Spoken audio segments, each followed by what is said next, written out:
नमस्कार विद्यार्थी मित्रों, श्री सरदार पटेल एजुकेशनल इंस्टीट्यूट संचालित श्री जेड.के. मेंदप्रा माध्यमिक शाला और एसपीआई स्टार क्लास में मैं आपका हार्दिक स्वागत करता हूं। विद्यार्थी मित्रों, कक्षा 9 में आज हम इकाई 4 कर्ण का जीवन दर्शन समझेंगे। कर्ण का जीवन दर्शन काव्य के कवि का नाम है रामधारी सिंह दिनकर। रामधारी सिंह दिनकर का जन्म सन 1908 में और निधन ईस्वी सन 1974 में हुआ था।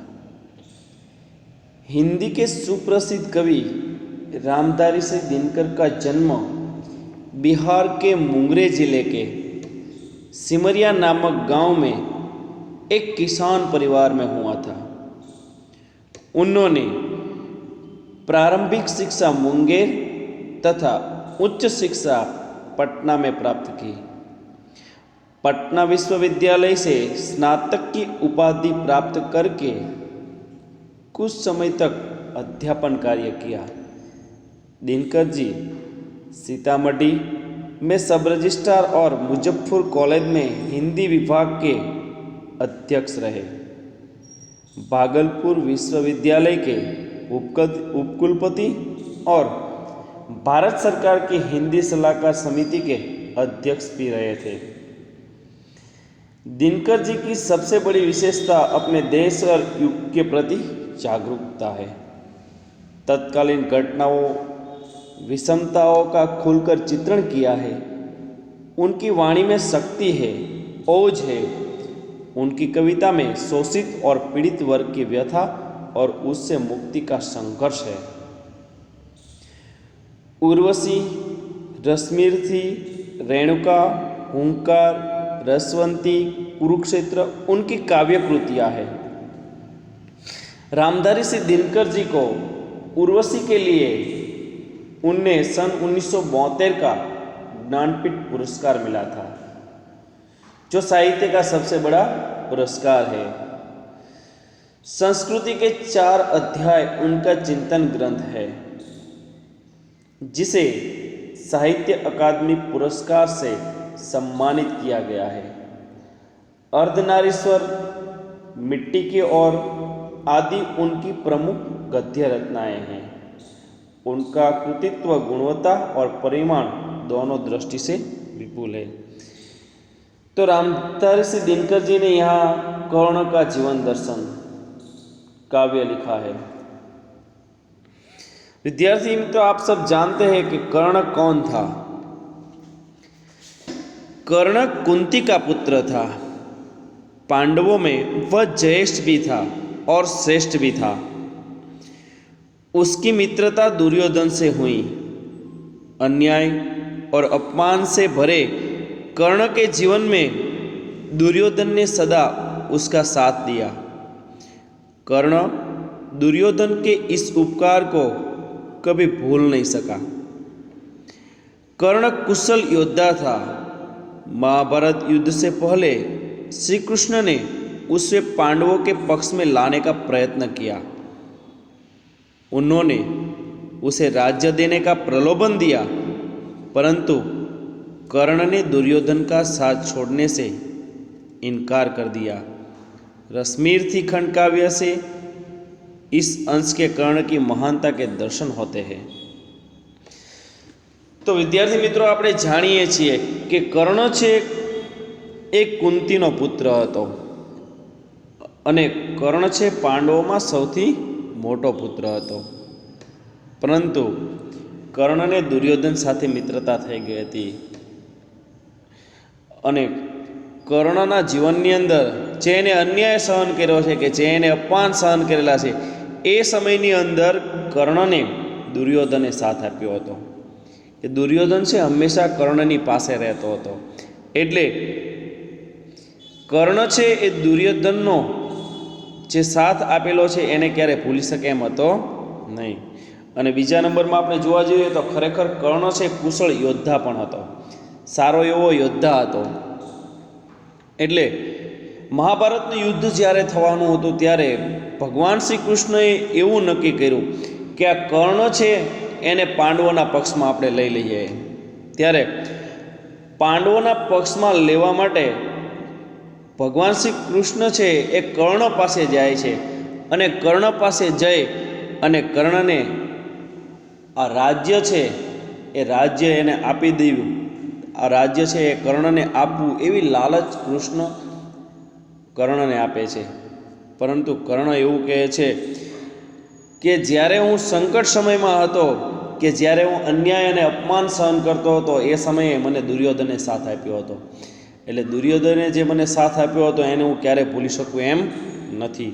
અને કર્ણ એવું કહે છે કે ખરેખર આ રાજ્ય છે, આ રાજ્યને ભોગવવાની, કે આ રાજ્ય આપવાની જે તમે મને ઈચ્છા વ્યક્ત કરો છો, એ રાજ્ય મારે તમારું જોઈતું નથી. એટલે મને આ રાજ્યની તમે ક્યારે એવું પ્રલોભન આપશો નહીં, એવું કર્ણ ભગવાન શ્રી કૃષ્ણને કહે છે.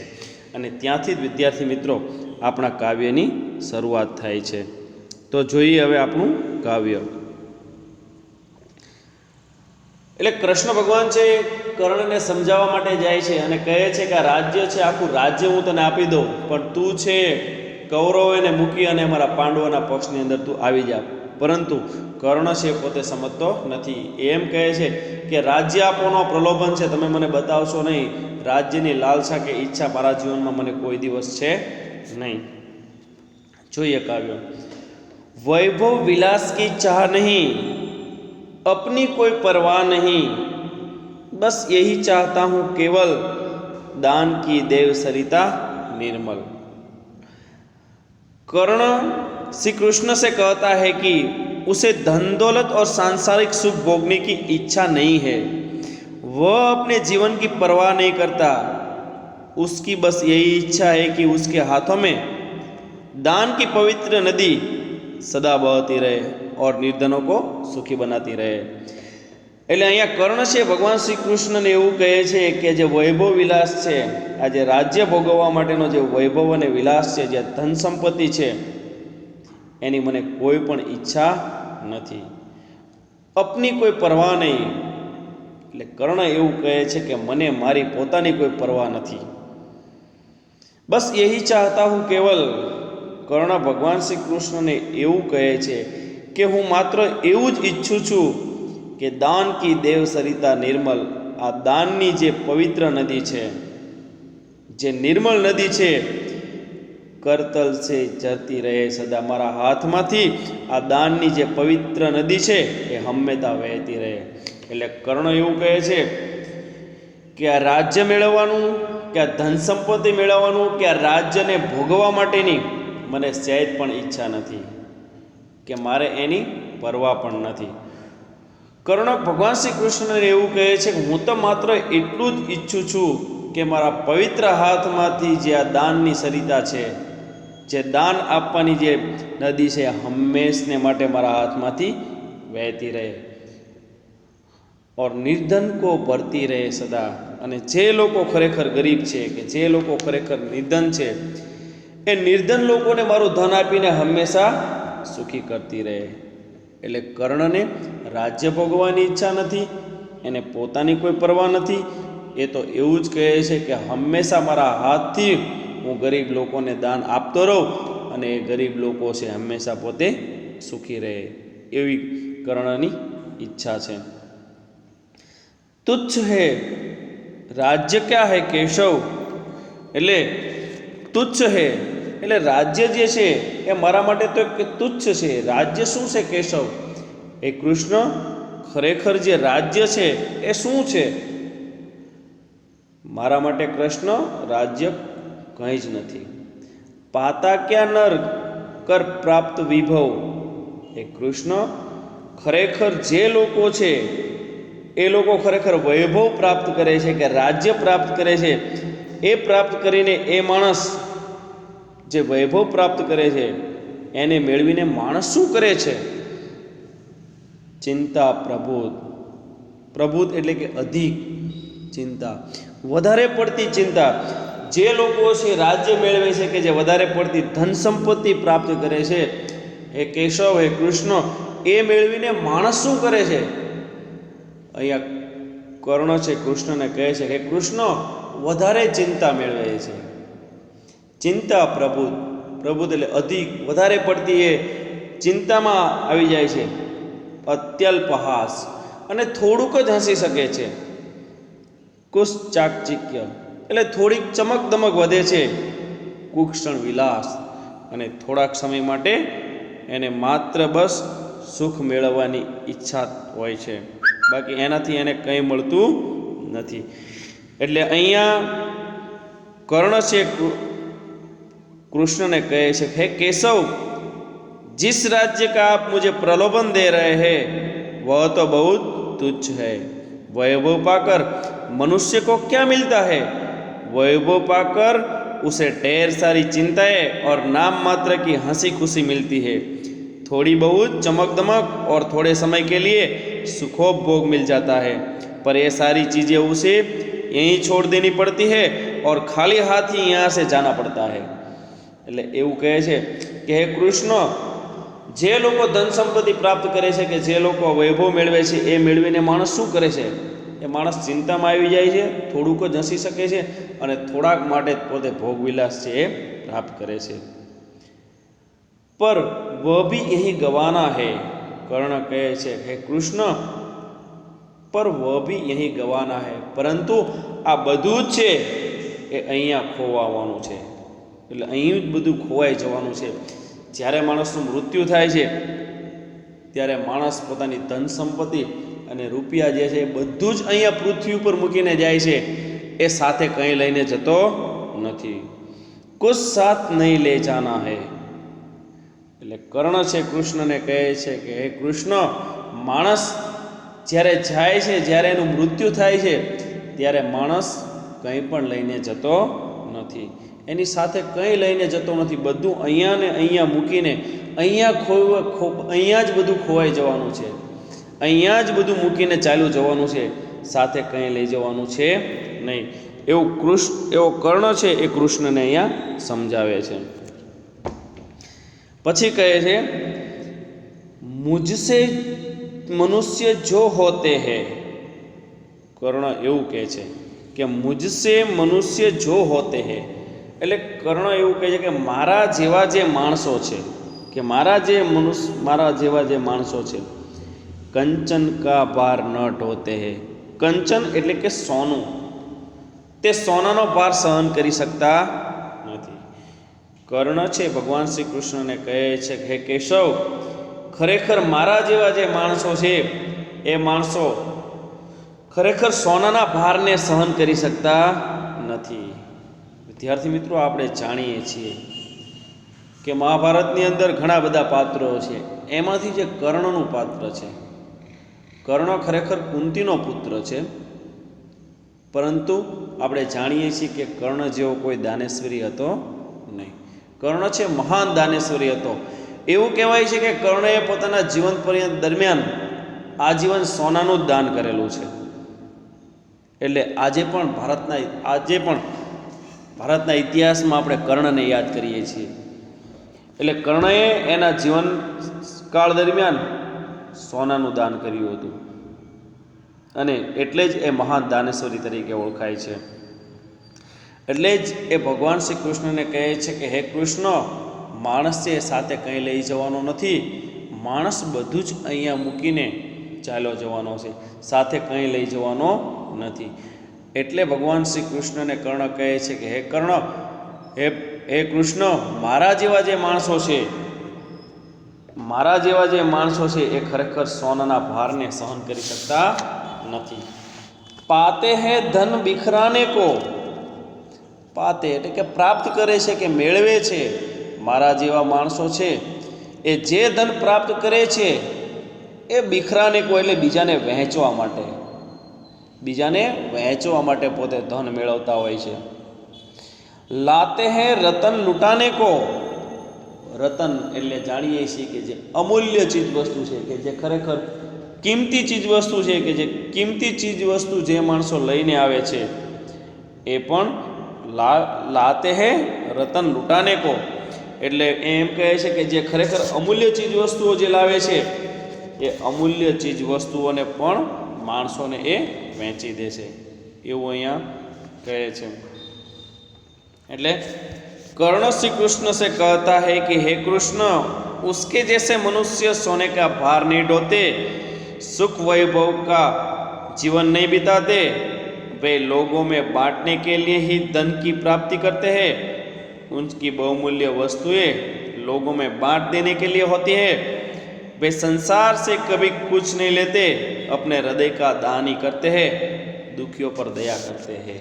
પછી કહે છે એ કૃષ્ણ, ખરેખર જે મારા જેવા માણસો છે એ આ જગતમાંથી કંઈ લઈને જતા નથી અને જે ધન કે સંપત્તિ મેળવે છે એ અહીંયા ને અહીંયા પોતે વેચી દેતા હોય છે, કે જે કિંમતી ચીજ વસ્તુઓ પણ જે પોતે કમાઈને લાવે છે એને પણ આ ગરીબ લોકોને આપી દેતા હોય છે। જગ સે ન કભી કુછ લેતે હે, આ સંસારમાંથી આ જગમાંથી સંસારમાંથી એ કંઈ સાથે લઈને જતા નથી।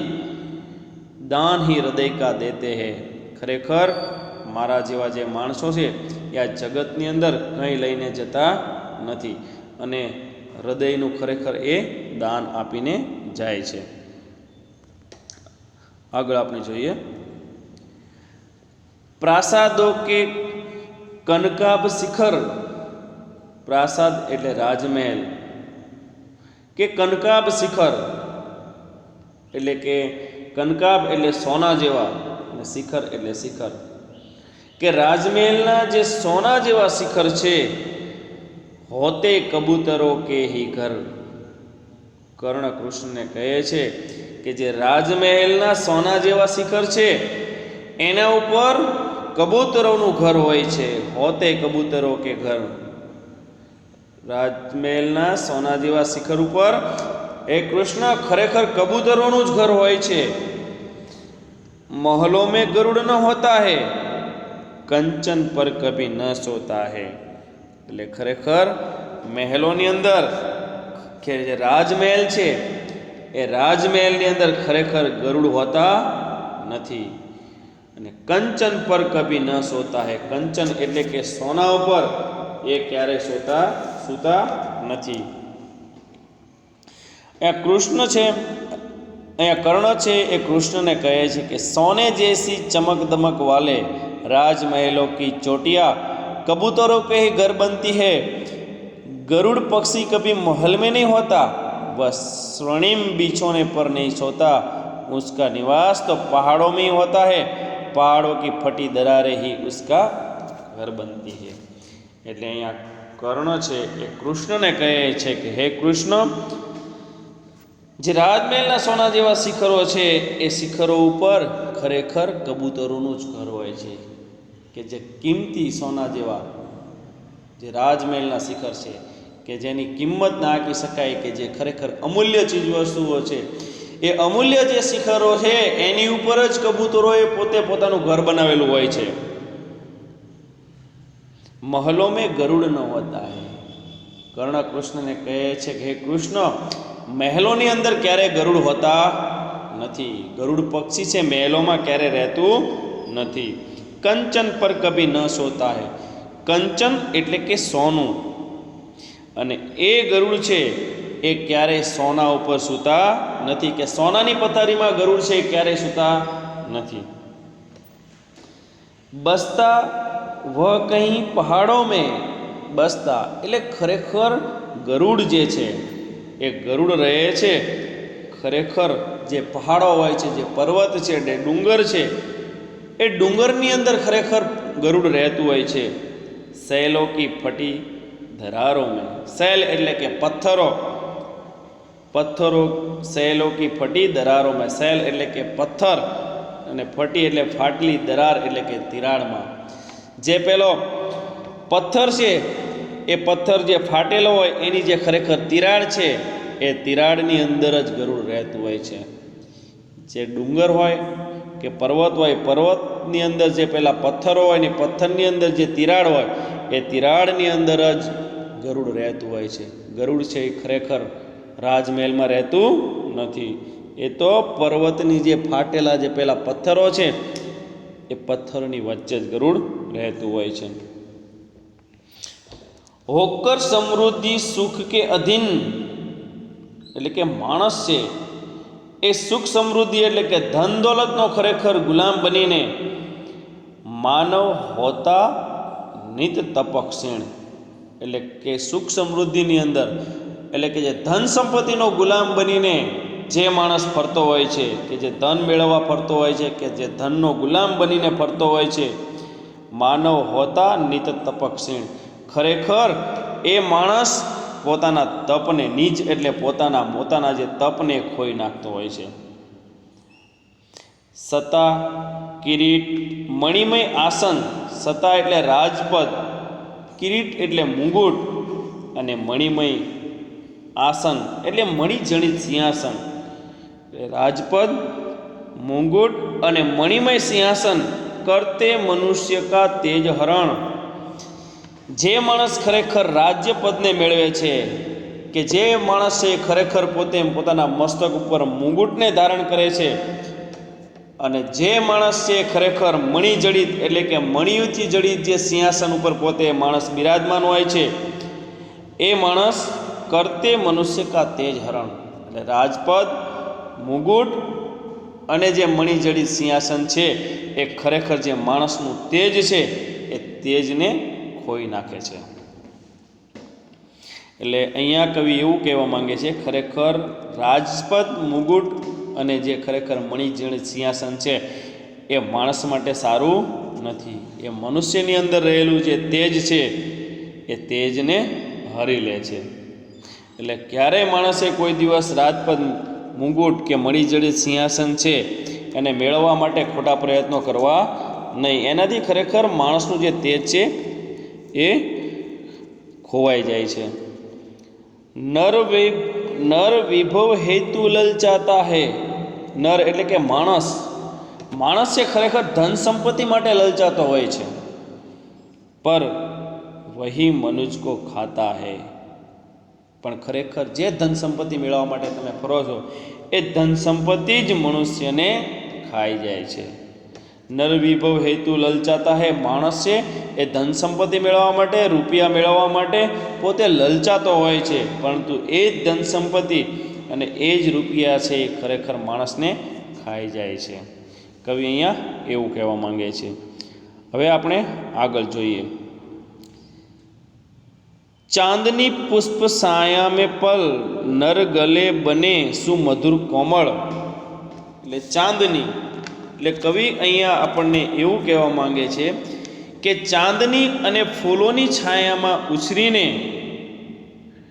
નર એટલે કે માણસ, ગલે બને સુમધુર કોમળ, એટલે ચાંદની અને ફૂલોની છાયામાં ઉછરીને મનુષ્ય સુંદર અને કોમળ ભલે બની જાય, પર અમૃત કલેશ કા पिए बिना आतप अघन में जिए बिना, પરંતુ માણસ છે એ ખરેખર કષ્ટોનું અમૃત સહન કર્યા વિના, અથવા માણસ છે કષ્ટ સહન કર્યા વિના કે આપત્તિ કે મુશ્કેલીને સહન કર્યા વગર, આતપ એટલે કે તેજ અને ધૂપ, અખંડ એટલે કે આંધી અને તોફાન મેં જીએ બિના, એટલે કે જે માણસ છે એ ખરેખર કષ્ટોને સહન કરતો નથી, અથવા જે માણસ છે તડકાની અંદર રહી શકતો નથી કે આંધી અને તોફાનની અંદર જે માણસ ખરેખર જીવી શકતો નથી, વ પુરુષ નહીં કહલા શકતા, તે ખરેખર પુરુષ કહેવાતો નથી. ખરેખર કવિ એવું કહેવા માંગે છે કે માણસ છે એ માણસ છે પોતે કષ્ટ કે મુશ્કેલીનો સામનો કરવો જોઈએ, અને જે માણસ તડકો સહન કરી શકતો નથી, કે જે માણસ છે તોફાનની સામે ઊભો રહી શકતો નથી, એને ખરેખર પુરુષ કહેવાતો નથી.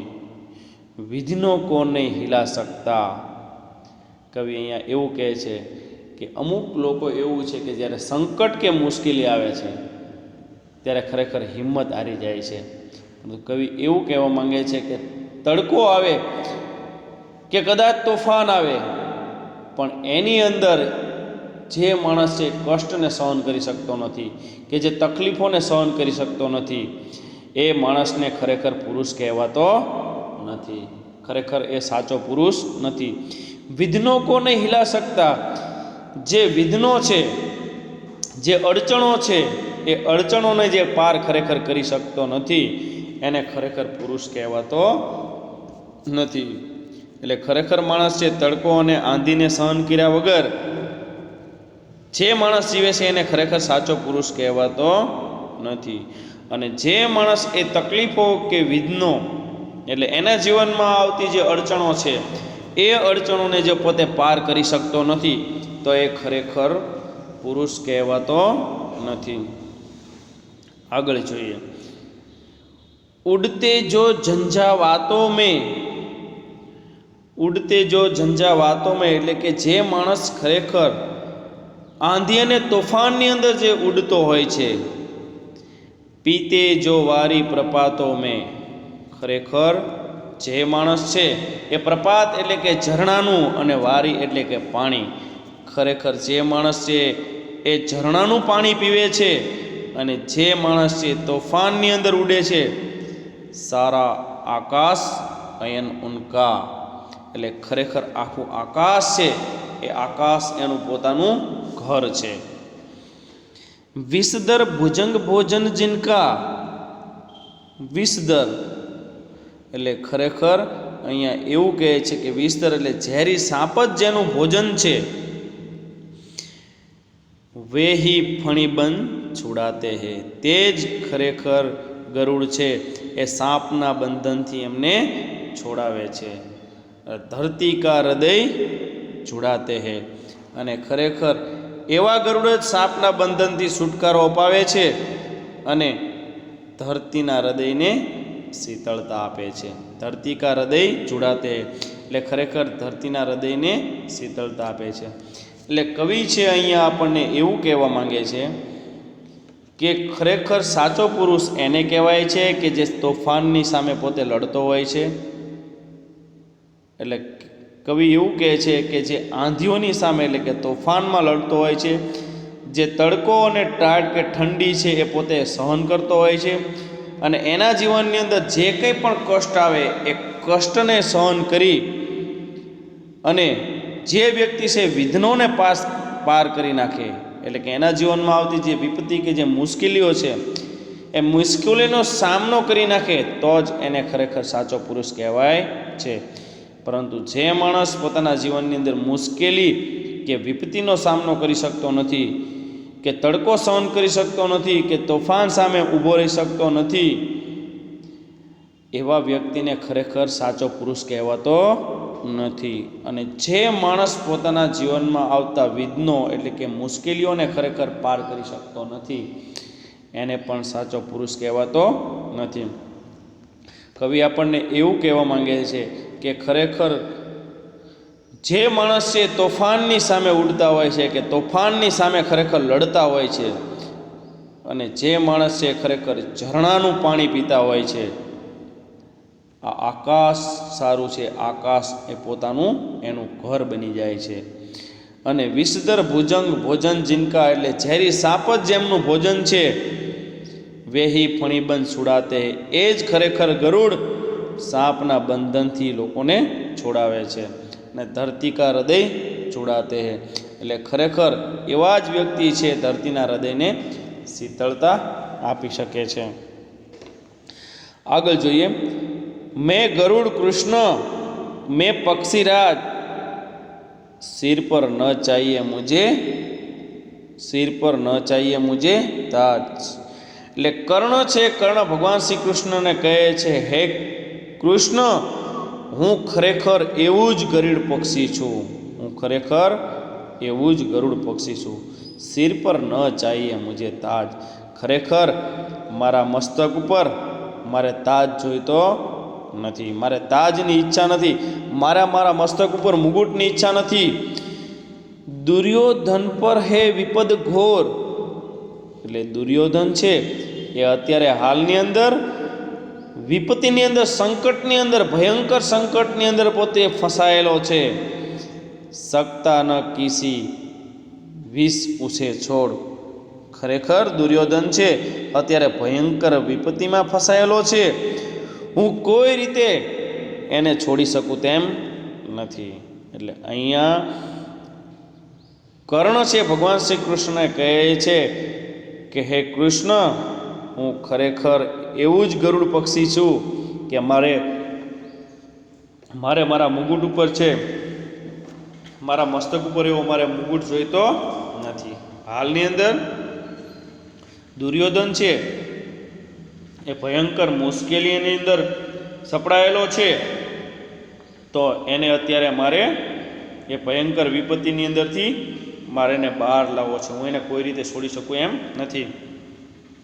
રણખેત પાટના હે મુજકો, અહીં પાસ કાટના હે મુજકો. એટલે ખરેખર મારે તો યુદ્ધ ક્ષેત્રમાં ઉતરવું છે અને દુર્યોધનના નાગ પાસને મારે કાપવો છે. તો વિદ્યાર્થી મિત્રો, આ કાવ્ય આપણે અહીંયા પૂર્ણ કરીએ છીએ. અસ્તુ.